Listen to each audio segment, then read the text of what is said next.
पापा जी वो देखो। ये कौन लोग हैं? आजो देखते हैं।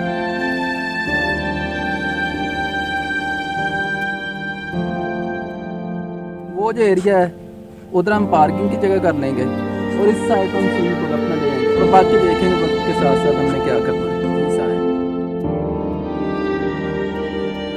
साहिब आप कौन लोग हैं और यहाँ क्या कर रहे हैं? ये मेरे मालिक है और ये जगह खरीदना चाहते हैं। इस जगह का मालिक कौन है? साहिब इस जगह का मालिक तो मैं हूँ, पर मैं ये जगह बेचना नहीं चाहता। इस जगह तुम क्यों नहीं बेचना चाहते? जितने तुमने पैसे सोचे भी नहीं उससे भी ज्यादा देने के लिए मैं तैयार हूँ। साहिब मुझे माफ़ कर दें, मैं ये जगह नहीं बेचना चाहता।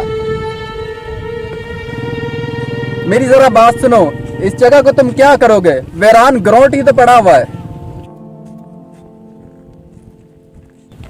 साहिब मैं ये जगह नहीं बेचना चाहता क्योंकि यहाँ नौजवान लड़के खेलने आते हैं। ये क्या बात हुई? अगर लड़के आते कहीं और जाकर खेल लेंगे।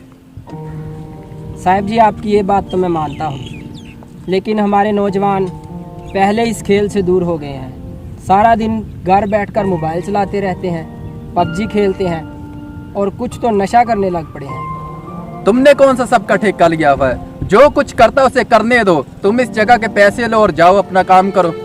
साहिब जी मैं मानता हूँ कि मैंने उन सब का ठेका नहीं लिया हुआ, लेकिन खुदा ने मुझे ये जगह दी है तो मैं इस जगह को अच्छे काम के लिए इस्तेमाल करना चाहता हूँ। मुझे माफ़ कीजिए, मैं ये जगह नहीं बेचना चाहता।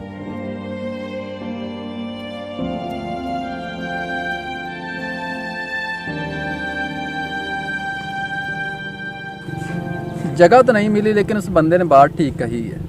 जी साहब मुझे भी उसकी बात बहुत अच्छी लगी। पहले ही हमारे नौजवान नशों पर लगते जा रहे हैं। चलो इस जगह को छोड़ो, हम शहर चले, मैंने अपने दोस्त से मिलना है। जी साहब।